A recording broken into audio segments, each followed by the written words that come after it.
Hello and welcome to the December edition of Simply Scuba Live. So this is the closest thing to a sort of Christmas edition that we have. So yeah, it's going to be a little bit Christmassy. I don't have a hat or a jumper. Sorry about that. It's but this is the closest. Oh, I'm really dark. Bear with me. Ding. It's a bit better. Let me just turn that down. Cool. Hi, so I'm Mark. I'm your usual presenter.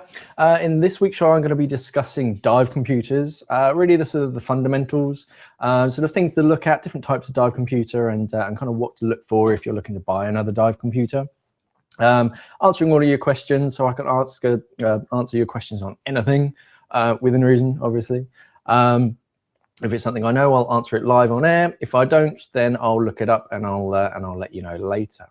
I've also got some news, latest news, a few interesting stories, and latest products that we're getting in. And also I've got a couple right here in front of me that we're going to have a look at. So first of all, we're going to go into the news. So, okay, so December news. That's not the one I want, bear with me. Okay, December news. So December, it's I say December news, it's what, the 3rd of December, so we're not that far in. It's more the remnants of November and early December. But this is the latest news that's coming in. First off, the Sea Hero of the Year has been announced. This is Kurt Leiber, and he's the founder of Ocean Defenders Alliance over in the States. And he's been announced as the 2015 Sea Hero of the Year, which is a nice prestigious role. You can see on the right hand side, they are cleaning up the world's oceans, and this is very big. He started off the ODA back in sort of the year 2000, when back then, if you mentioned sort of ghost gear and all that kind of stuff to people, they wouldn't really know what you're talking about. Whereas nowadays, we know that ghost gear is sort of left behind fishing equipment that's still destroying fish and killing fish. And this organization are all about sort of cleaning up the world's ocean and trying to sort of make a better future. So this is not just a title. He gets a $5,000 prize from Oris Watches, which he's using to put into his new boat. He's bought the Alliance a new vessel, and it's been used, so it's second-hand, as it were, and he's just putting that money back into the boat, which will give them a extended range so that they can clear out more oceans and yeah, just do a good amount of cleaning up.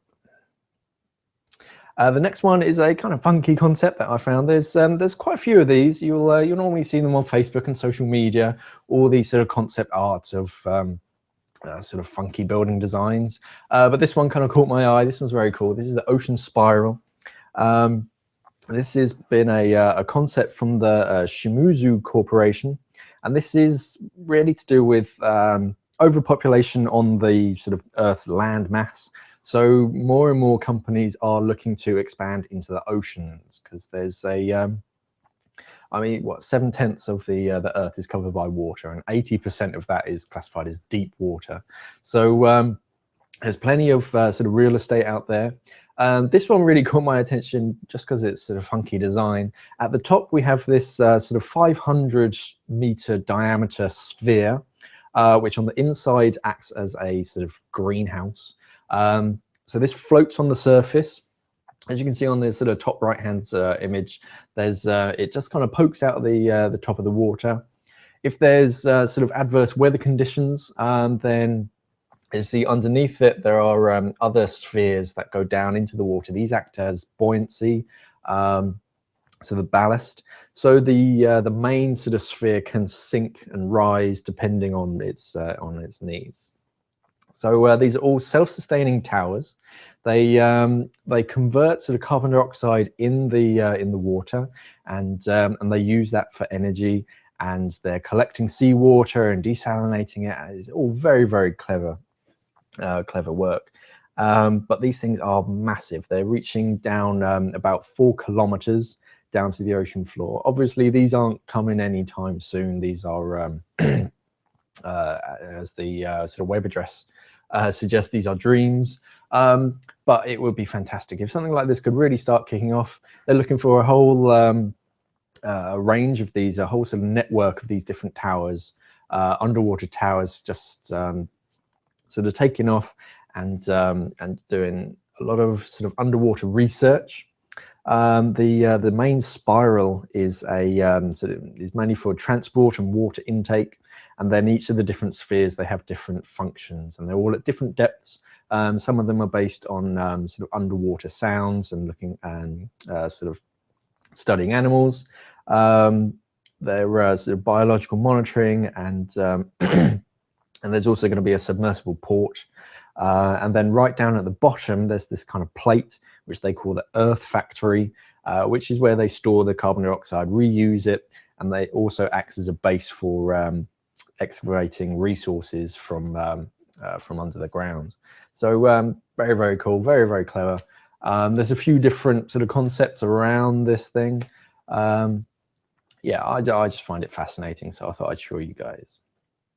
Another one is this Olituria lamp, which came across on the left-hand side. It's basically just a lamp that's used out of recycled tank mesh. I just thought it was kind of pretty because it's really, really simple, but effective, and it's a good way to reuse your old dive kit. If it's a bit smelly, then yeah, I probably wouldn't have it in my living room. But I think it looks nice. So that got me on the idea of looking at other sort of recycled scuba equipment, and there's loads out there. I found one guy, I think this is in Malaysia, and they've turned an old Luxfer Alley cylinder into a barbecue. That's kind of cool. And then there's someone else that makes jewelry out of old O-rings. Again, incredible work, very, very simple, and a good way to sort of recycle old scuba equipment. It's that time of the year. It's all about sort of diving Santa. So there's a couple of stories in this. The first one is Vancouver Aquarium. Every day from the 1st of December until the 23rd, I believe, you're going to be able to see scuba diving Santa Claus at 11:30 every day if you live in Vancouver or you're going to visit.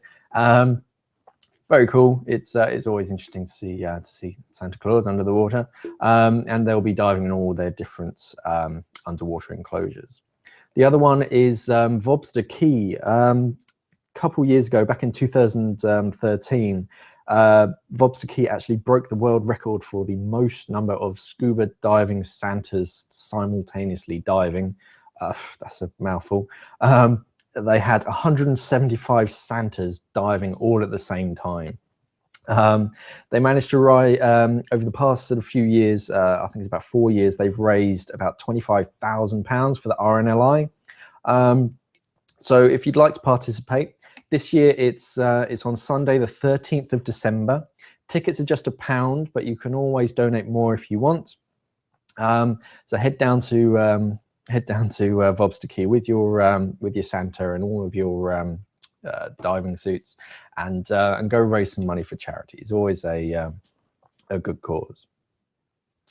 New bit of news, in case you haven't known, is EasyJet have officially announced that they've closed all flights going out to Sharm until the 6th of January.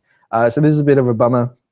EasyJet aren't the only people that fly out to Sharm, but they're a fairly big one. All flights are cancelled until the 6th of January. This is all due to that Russian plane crash and all sorts of other activity out in that area, shall I say.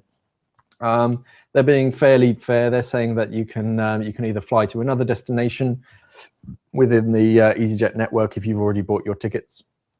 You can receive a full refund for the flights booked with us, booked with EasyJet. Sorry, I'm just reading this. Or you can arrange a flight voucher that can be used with EasyJet in the future. It's a shame. A lot of people that we talk to out in Sharm, they're saying that business isn't really affected. It's all business as usual. It's very safe in Sharm, but EasyJet are just they're just erring on the side of caution. They'd rather just take it easy and step back. But hey ho. The next one is kind of a nerdy one. I've seen this floating about on Facebook and different social media, so I thought I'd mention it. This is changes to EN250. Some of you probably have no idea what EN 250 is. If you have a look at your regulators, you'll hopefully see EN 250 stamped on it. EN 250 is basically the European standard of performance of scuba regulators and equipment, and they made a few changes back in 2014. And yeah, social media has sort of only just sort of picked up on it, and people are talking about it.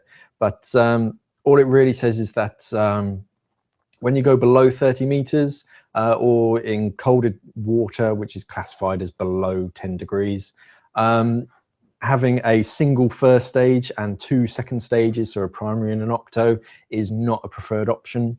So so they're going to have all the manufacturers sort of retest all of their regulators with a an alternate air source, an octo, to make sure that they're up to the scratch.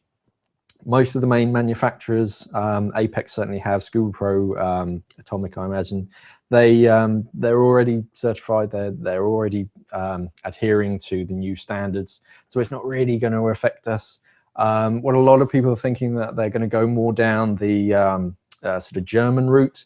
The Germans, even on a single cylinder, they have to have 2 first stages, 1 for each second stage, just as an independent regulator.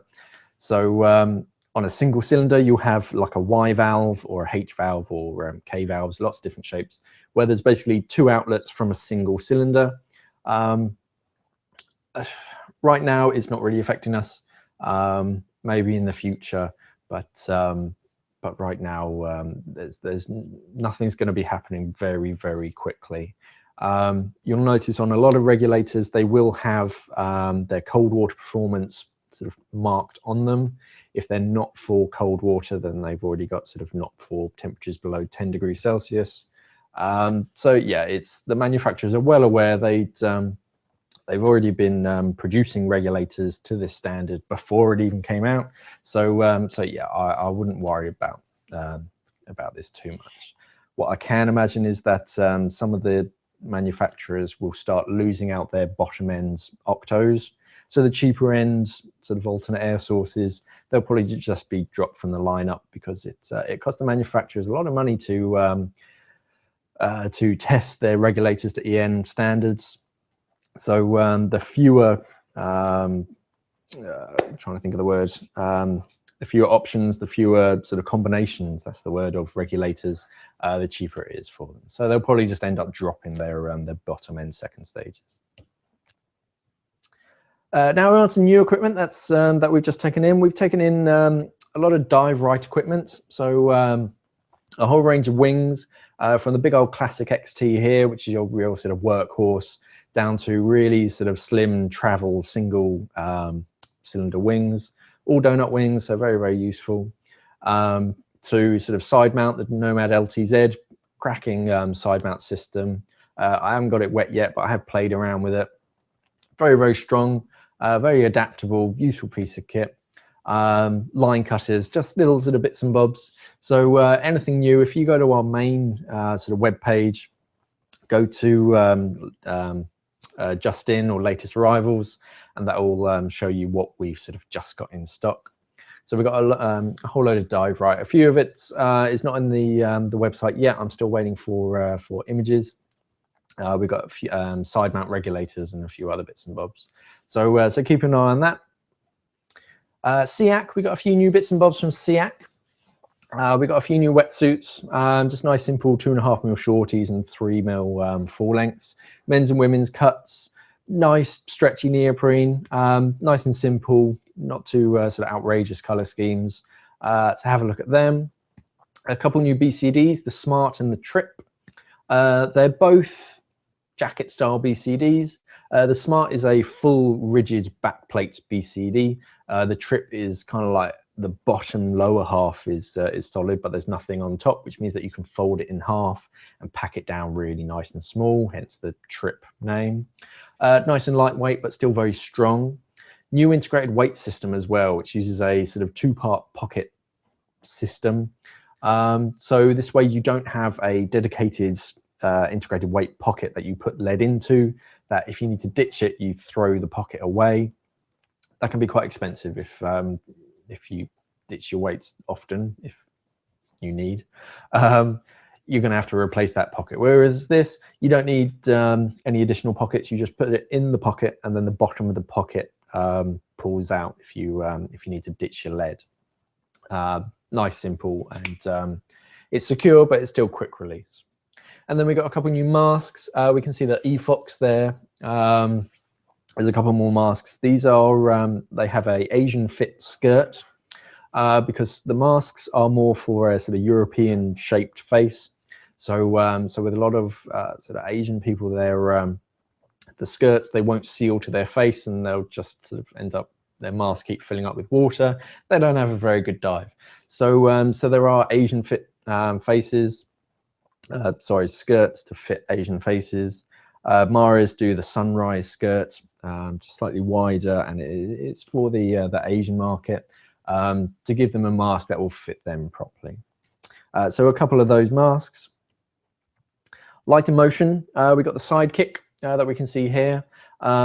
It's about the same size as a GoPro. So this is just a underwater video light, really small, really compact. It's as tough as a GoPro, and really simple to use.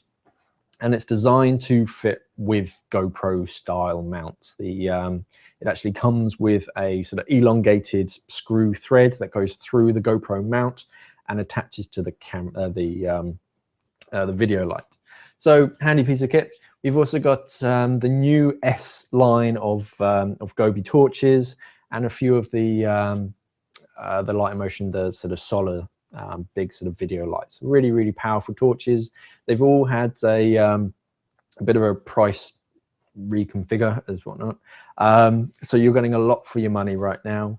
Very, very powerful torches. And when you compare them to other torches around the similar sort of price range, you're getting a lot of lumens for what you're paying for. So have a look at them. B-cam cameras. So this, at a moment's glance, is basically a GoPro. Different brands. This is B-cam. They're a Italian brand. This comes from Best Divers, and it's effectively, if you look at the all the different statistics, put bluntly, it's like a Hero 4 Silver. You've got a screen on the back. It films in 1080p. You've got the Wi-Fi built in. It's waterproof down to 45 meters. But the real benefit of this is, for the price, you get all of these accessories and a padded bag that it goes in, box bag thing.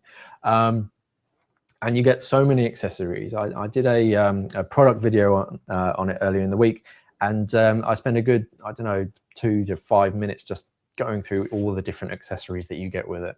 So very, very handy bit of kit. If you're stuck for a nice sort of Christmas gift, have a look at that. We also have a dedicated department on the website. If you go to sort of simplyscuba.com/departments and then /giftideas.aspx, I've just been putting all sort of different gift ideas into that department, so you can have a look at that.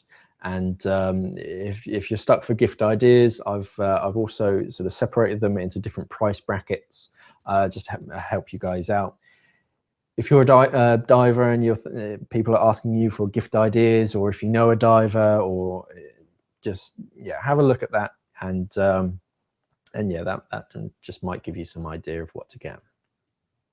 The new Suntoe D6i Novo has come out. This has been sort of in the States for a little bit.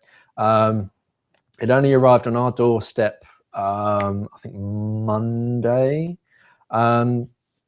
It might have been sort of late last week, to be honest. It's basically a D6i, but with a sort of what you call it, a sort of facial upgrade. Nice new cosmetics. Their straps are now the new silicone straps, similar to the D4i Novo. Very, very nice, very strong.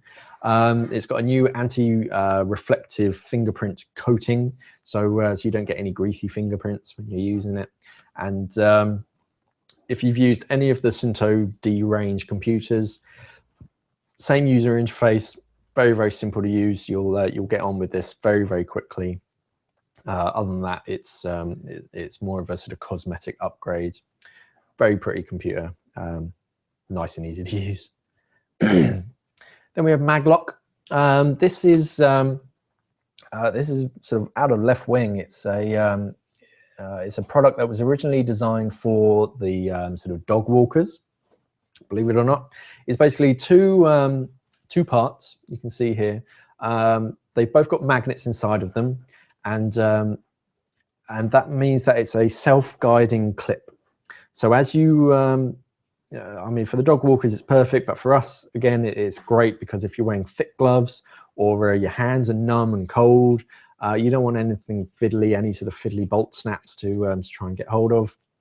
Very, very simple. The two magnets are self-guiding. So when you want to clip them together, you just put them towards each other and they just clip together.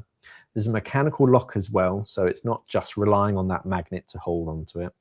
But when you want to release it, you just pinch the two sides and just pull, and that's it. Very, very simple, very, very handy bit of kit. Quite cheap as well. So small little stocking fillers. Have a look at Maglock. Yeah, they're just very handy bit of kit. If you want to attach your SMB to a reel without tying any sort of annoying knots or trying to figure out bolt snaps or anything, very, very quick and simple. When you're above water, attach each part to your reel and attach one part to your DSMB, click them together and send it up. Quick and simple. They've got a 40 kilogram sort of brake strength, so they're very, very strong as well. So have a look at them. And then we've been nominated as Retailer of the Year in the Scuba Diver Magazine Awards. So if you've got a spare few minutes, you can even do it now. I'll forgive you. If you go onto our website and click on the links, there'll also be sort of links on our emails as well.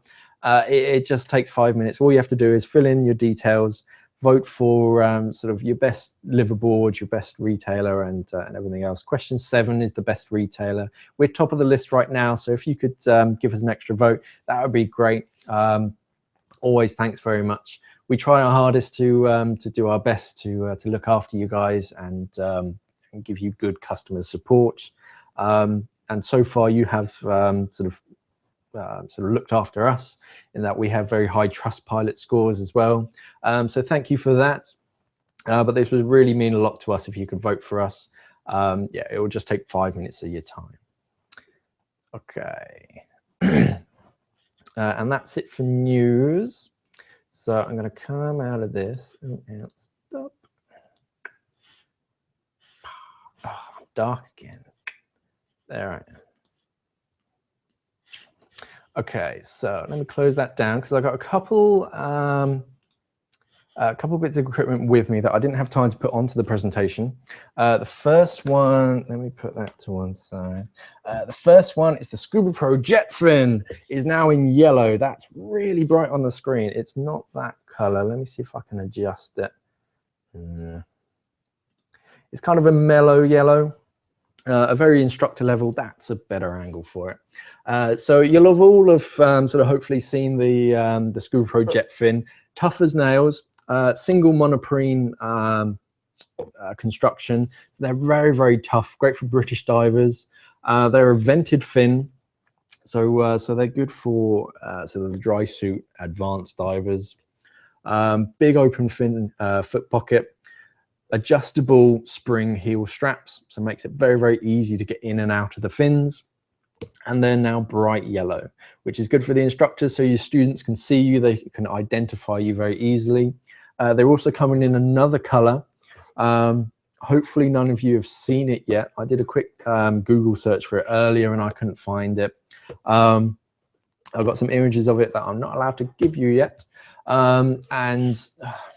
I'd like it to arrive this side of Christmas, but I can't promise anything.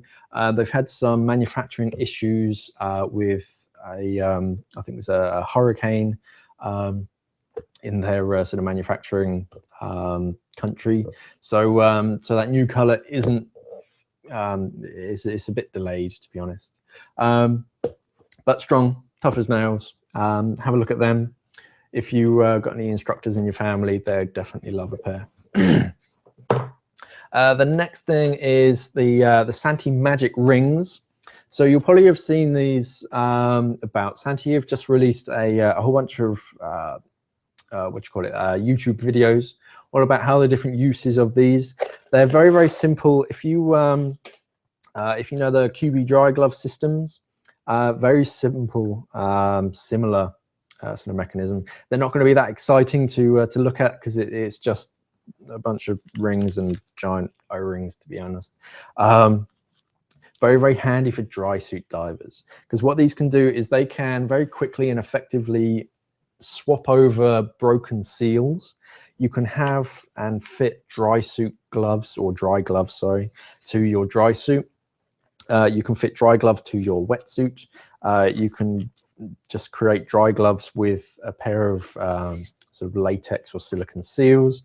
Very, very quick. Very, it's just very handy to have with you, fit to your dry suit when you're going like on. I always think a couple of years ago, I went to the Farne Islands with my friends, with my dive club, and one of them, we'd driven all the way up from Ipswich all the way up to the Farne Islands, which is just shy of Edinburgh, and got out the car, and he was just checking out his dive kit, trying on his dry suit, and he ripped his cuff even before we got on the boat, and that was his entire weekend just ruined because he had no alternative. If this is try that again. If this had existed back then, we could have just given him a new seal, put it over his broken seal, and he could have gone diving. Clever bits of kit. As I told you last month, we're in talks with Santi about getting a whole range of their equipment in, from dry suits to undersuits, heated undersuits and clothing. They'll be coming soon. They just gave me these magic rings just as a tester so I could play with them. Nicely boxed, I have to say. Yeah, I haven't had a chance to get wet with them. I only got them yesterday, and so yeah, when I got a chance this weekend, I'm going to start playing with them on my dry suit, seeing how they work, seeing all the different sort of uses that you can get out of them. Okay, so now it's time for a few questions. I have a couple from last month, from Brutal Milkman. Awesome name. So it was, Dear Simply Scuba, what's your view on the Ultima system, and what's the price? So so the Ultima system I mentioned last month is Waterproof's answer to, very similar to that, to the QB system. It's basically a dry glove system, and he goes on to ask how it would be different from the Antares rings. So so the Ultima system, don't have a date for it yet. It's been put in the 2016 sort of brochure, so they're expecting it to come in 2016. No dates yet, no prices yet. It's just sort of concept art.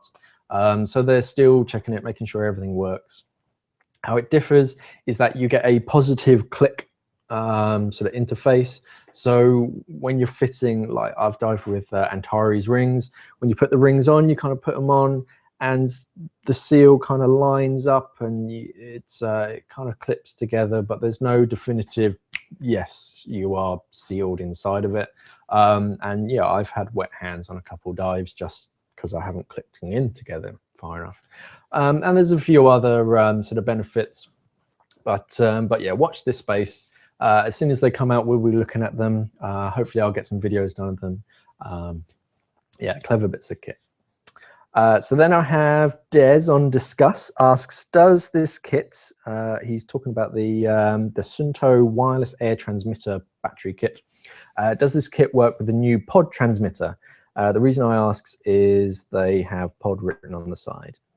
So so no, so the Sunto wireless air transmitter, the traditional one, either with or without that LED on the base, it's completely different to the wireless tank pod for the Sunto Eon Steel.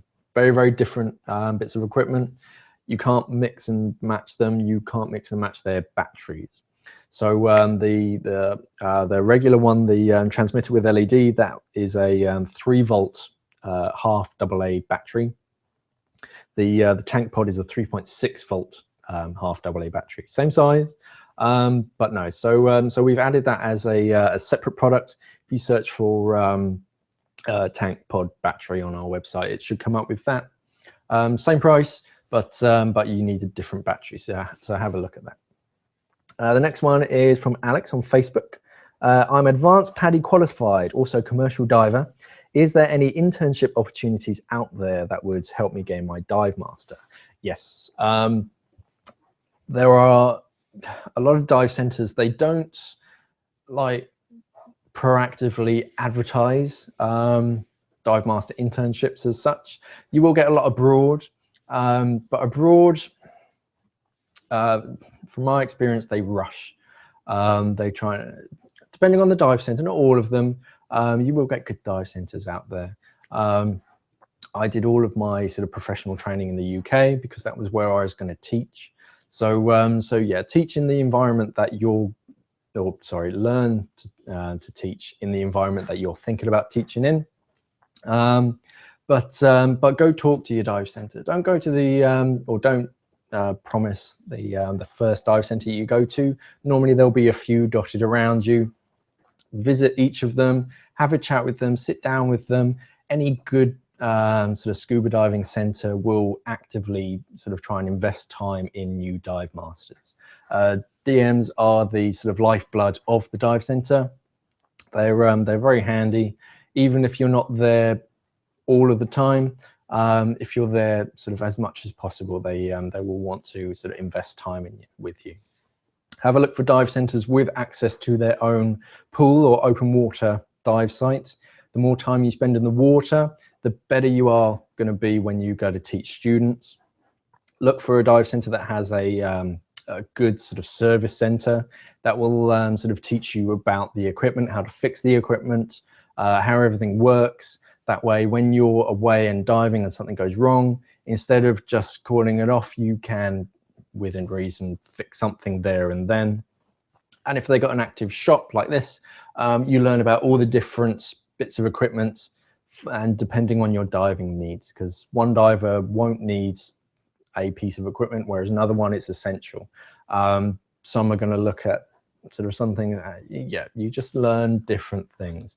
If you get a dive center that has all three, you're on to a winner. So take your time. As I said earlier, don't go for the first one that you see. Take your time when you're choosing your dive center. It's important, and it'll pay for itself in the long run. You want to spend as much time with real students and real world situations as possible. Then I get a question from Damien via Discuss. He asks, on the Hollis compact SMB, can the DSMB be inflated by secondary regulator through an opening at its base? No, the Hollis compact DSMB is a closed cell SMB, so that means there's no openings. Very handy, because if you inflate it, send it up to the surface, it's going to stay inflated.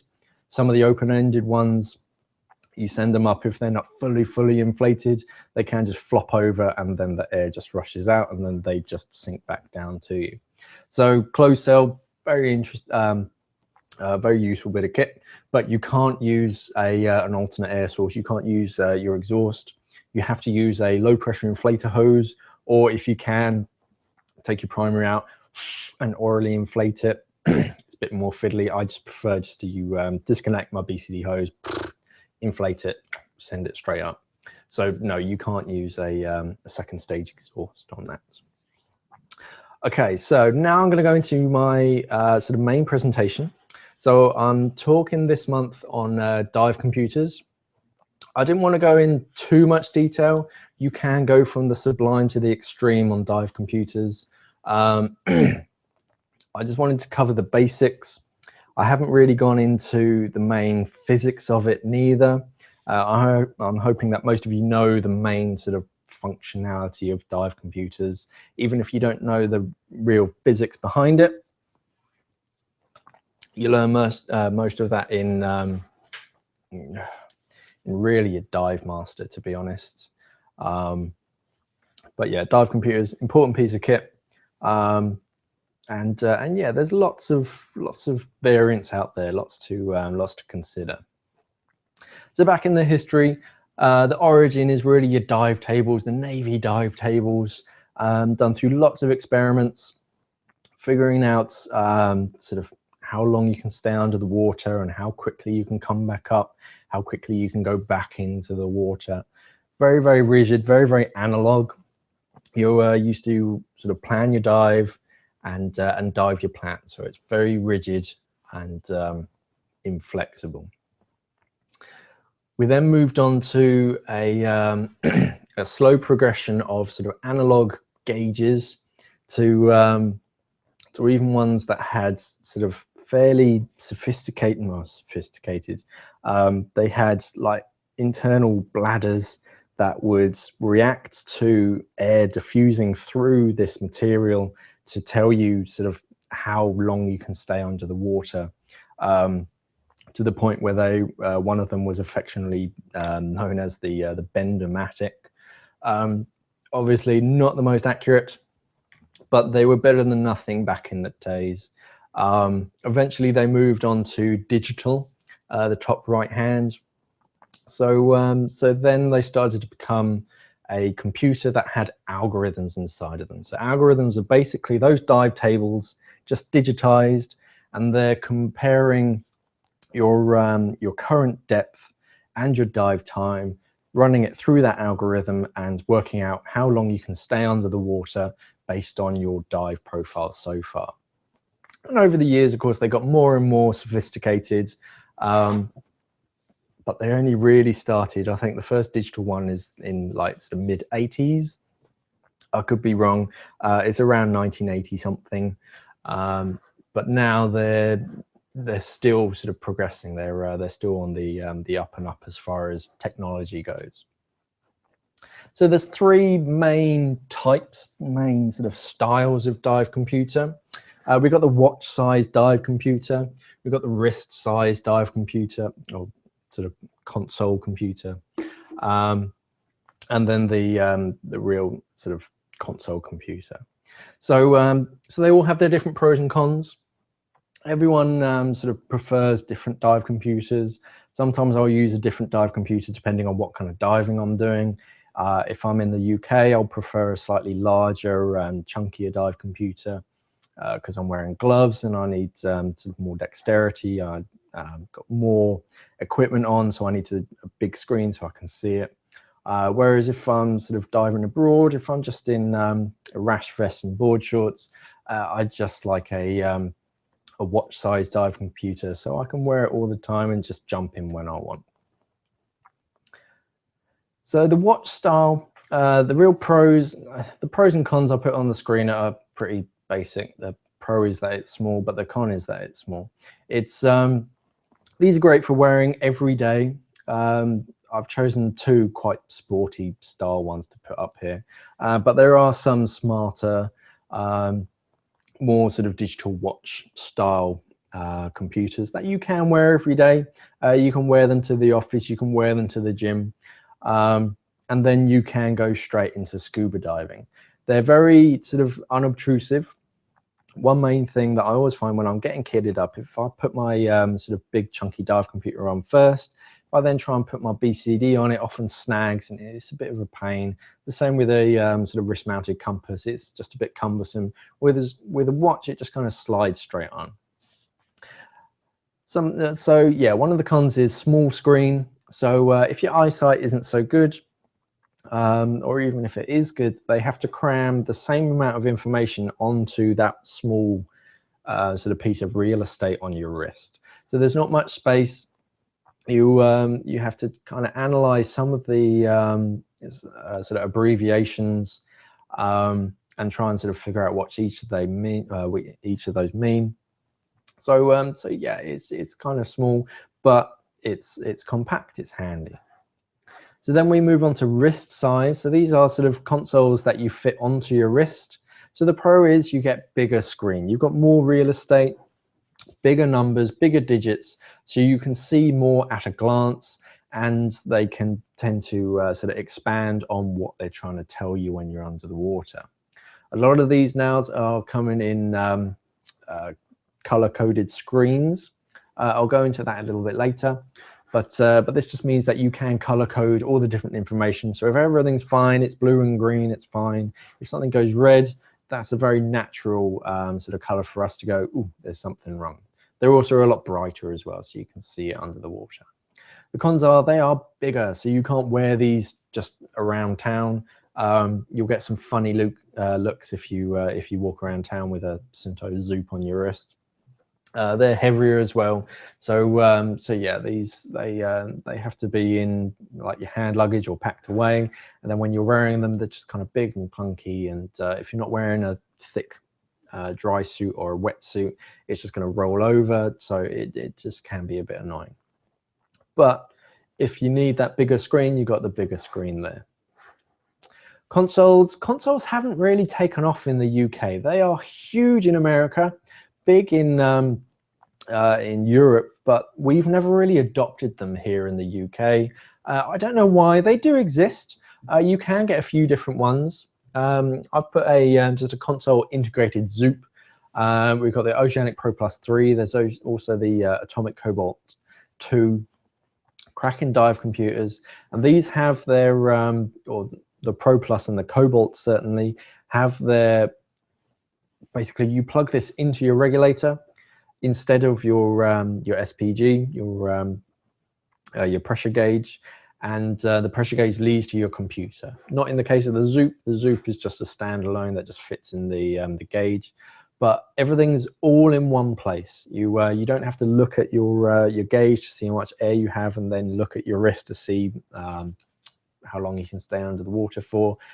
It's all in one place. You can look down, you got your pressure, look up, and you see your no decompression limit.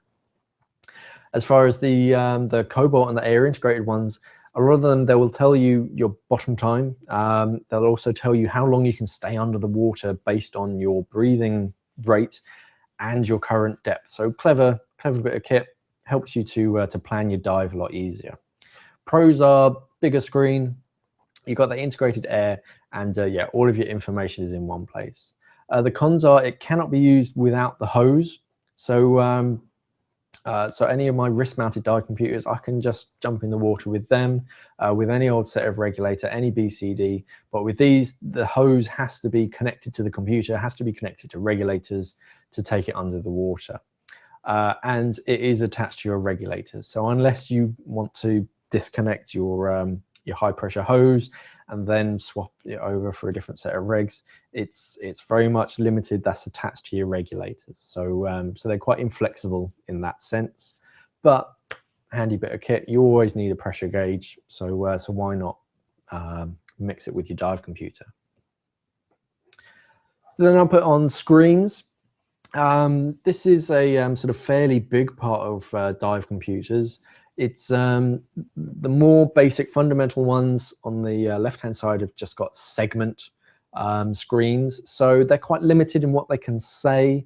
So standard with a sort of digital clock, you have all the different segments that can illuminate or switch off to tell you different things. So you'll see a lot of abbreviations, a lot of slightly sort of broken digits that can, if you're not that tech savvy, take a minute for you to kind of work out what it's trying to say. So then comes in sort of partial dot matrix. So partial dot matrix is a kind of hybrid between the segment and the dot matrix that I'll talk about in a minute. So at the top and the bottom you have the segments. They do your current depth, and at the bottom you've got your air mix at the bottom, but you can also swap that for other things. In the middle you have dot matrix. So this is lots of little segments, little tiny squares, and these can be more fluid, so they can write out more complicated information, which makes it easier to read. And this is where dot matrix comes in. A full dot matrix can write almost anything. So here we have the Galileo Luna by the looks of it. And as you can see, you can read sort of all of that fairly easily. Nice thin figures, and they can change really easily. Very, very fluid screen, so you can read everything much nicer. Then through recent years, we've got OLED. Sunto will shout at me for calling it OLED. The Eon Steel runs on a Brightsea TFT screen. very, very clear. So now we're into sort of new colors.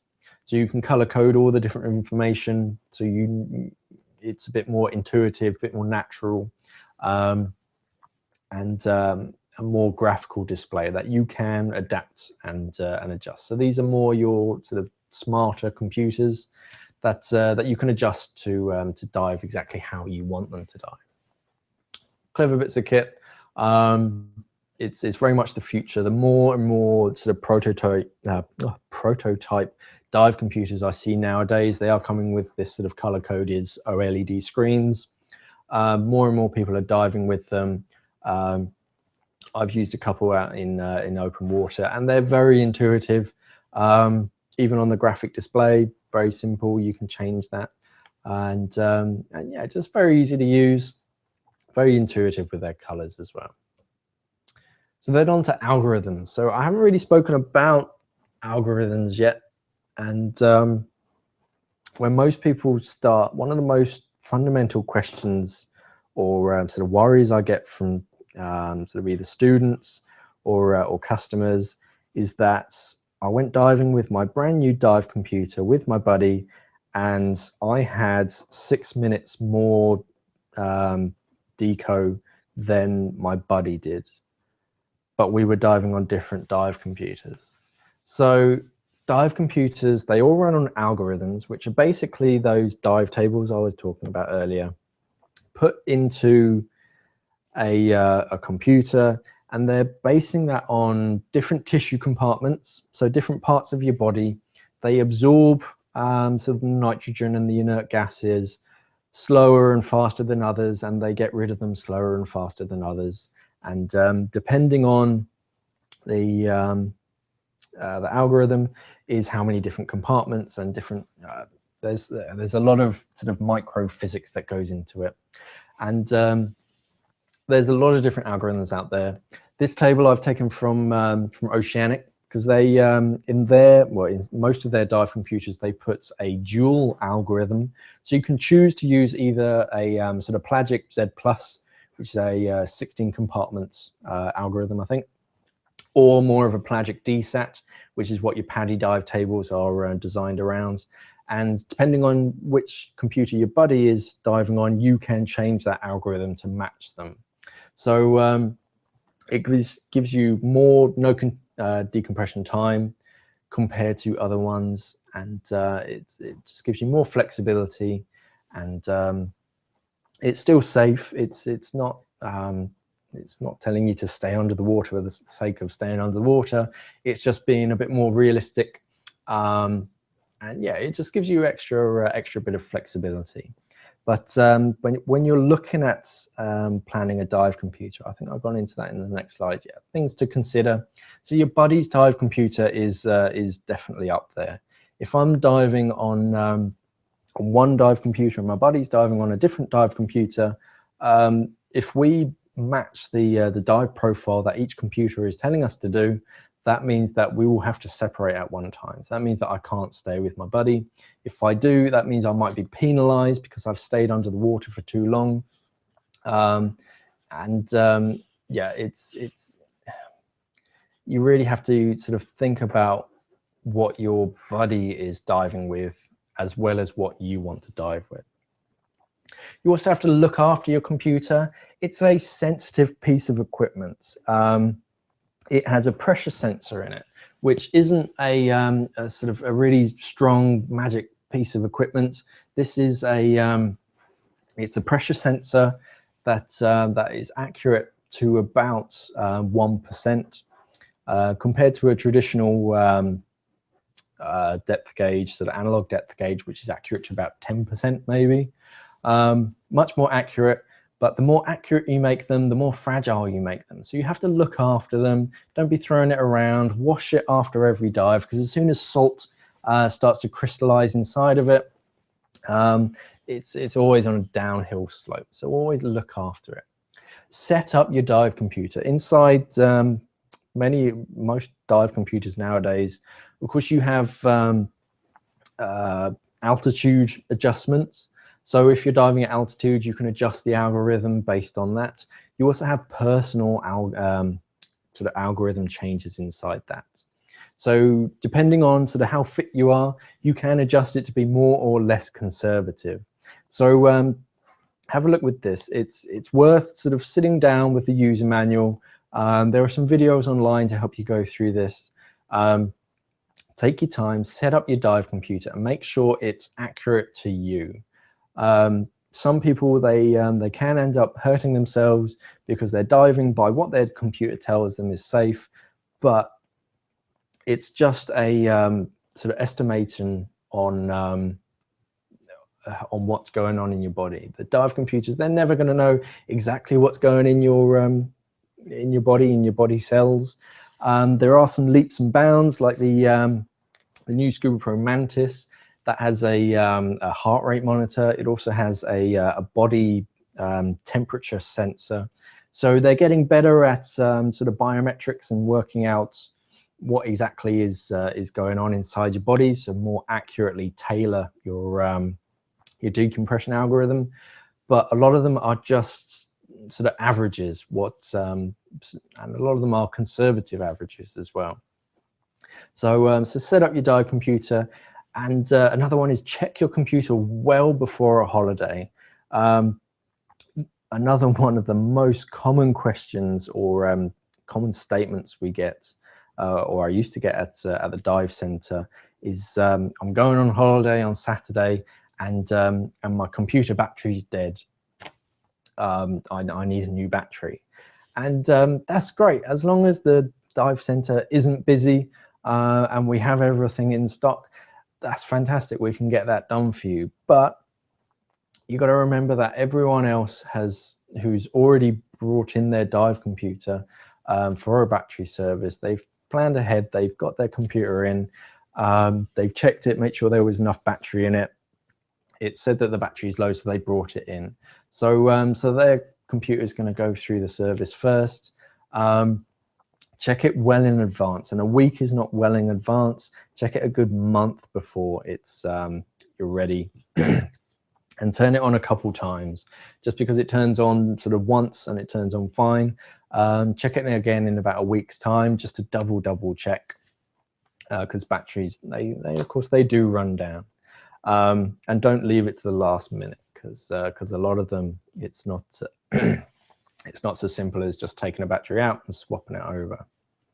So yeah, any questions on dive computers, let me know. That was just a sort of quick sort of run through of dive computers. There's a lot more to them. There's a lot more of sort of future sort of prototypes and thoughts on how computers are going to evolve. It's all very exciting. Just sort of keep an eye on the sort of latest in. New computers are very exciting. I can go more into the physics if you want. That will be for another time. I don't have long left right now. But yeah, have a look at your dive computer. If you're thinking about getting a new one, have a chat with the dive center first before just buying the first one that looks pretty. Have a chat with what's suitable for your needs. I've got some time for some questions. The first one's from General Maximus.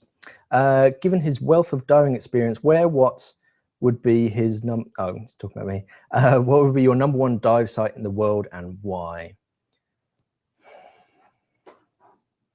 I mean, some of my best dives, my honest best dives, have been in the UK. Fantastic diving. You have to work for it, but once you're in there, it's very rewarding.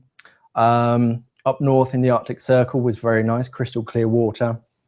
Again, you got to work for it. The Caribbean is always okay. I don't find there's quite as much sort of underwater life.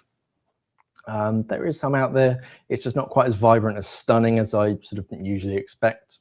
All of the sort of Pacific, South Pacific and sort of Thailand that way, beautiful diving. You'll never be disappointed. But if I was, my next sort of big trip will be Mexico, because whether you're diving off the coast or in the sort of cenotes and inlands, you're going to see some amazing diving. So the world is really your oyster. Yeah, it's all great. It depends what you want to look for. Big animals, yeah, small animals, depends what you're looking for. Peter asks, for ecological recycling, do you think that those make or sell items with plastic packaging and items we use as divers that are recyclable should be liable to ensure their items are recycled by them? So you're asking if the manufacturers should be responsible for like taking back their non-degradable packaging. It's interesting. That's the way the world's going nowadays. I'd like it if everything was recyclable. One of my pet peeves is all of the packaging that you get in equipment. Some of it's overkill. The problem is that the real sort of commercial nature of the consumer nowadays is if something arrives and it's not perfect, they'll just send it back. So so we need this protective packaging. If the manufacturer ends up taking on that burden of getting that packaging back, that means that the overall cost of the item is going to go up. So it's a real seesaw. It's a very, very slippery slope. Hopefully more and more people nowadays are more aware of what's happening ecologically, so they're more responsible with their packaging. Honestly, I don't think it will be that is a hard question. I don't think it will ever come to that with the manufacturers being responsible for their packaging, just because in a sort of retail standpoint, the overall price of each product will go up with it. So I don't think it's going to happen unless it's legislated. But good question though, very interesting. I'm just going to pronounce it Alexander. I'm sorry if that's wrong. It looks like Alexander. I'm looking to buy a wetsuit and looking for a 5mm fourth element. What's the difference between the Xenos and the Proteus? Which is better? So fourth element brought out the Proteus. The Proteus has been around for a good few years now. Fantastic suit, but the way wetsuits work are they let water in, they trap it against your skin, and you don't want that water flushing in and flushing out. So the Proteus has quite tight seals. It's quite tight on your body, which means it can be quite hard to get into. So so as a like first wetsuit, it can feel a bit sort of cumbersome and just a bit much to get on. Technically, it's better. It has a better thermal class rating. If you have a look at each full-length wetsuit, they'll have a thermal class rating, which is a sort of A, B, C, D rating. A is the best, B is not quite as good, C is less, and then D is not that great. So, and that's all based on what temperature they can take you down to. The Xenos was developed because a lot of people were saying it was hard to get the Proteus on. So the fourth element brought out the Xenos, which is much stretchier, much easier to get get into, but it's not quite, it doesn't have the same thermal class rating. It's still perfectly fine. A 5mm Xenos will keep me warm in the UK for most of the summer months. A Proteus, summer and a bit of autumn. In the UK, yeah, I just go for a 5mm for the summer months and then just go to a dry suit if you're a real sort of British diver. 5mm is a nice sort of workhorse thickness. It does most dive temperatures fairly well. So the Proteus will keep you warmer, but the Xenos will be sort of that much more sort of comfortable and easy to move around in. So they're the main differences. Mark asks, any idea when the large Mares Trilastic short sleeve rash guard will be back in stock? I don't have a date on the top of my head. This time of year, stocks tend to change. So we'll have the 2016 sort of design starting to come out. So so just watch this space. December, January, February time is always kind of awkward for stock, because the manufacturer might be sort of selling out their old stock and then swapping over to the new one. no promises, but I'll take a look for you. I'll try and answer in the comments after this is published tonight. Tomorrow morning, I'll try and sort of write something in the comments if I can. No promises. Sorry. A rash fest is a rash fest though. Minus Trilastic. Yeah. So there are plenty of others. If on the website it has a sort of notify me button, find the size that you want, click on notify me, fill in your email address. As soon as Ben in the warehouse scans that back into stock, you'll get an email instantly saying that it's back in stock.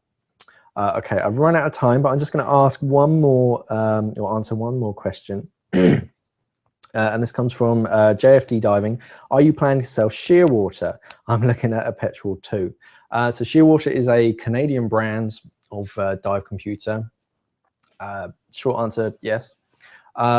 It's not quite as simple as just sort of going to Shearwater and just saying, yeah, we want to sell your equipment.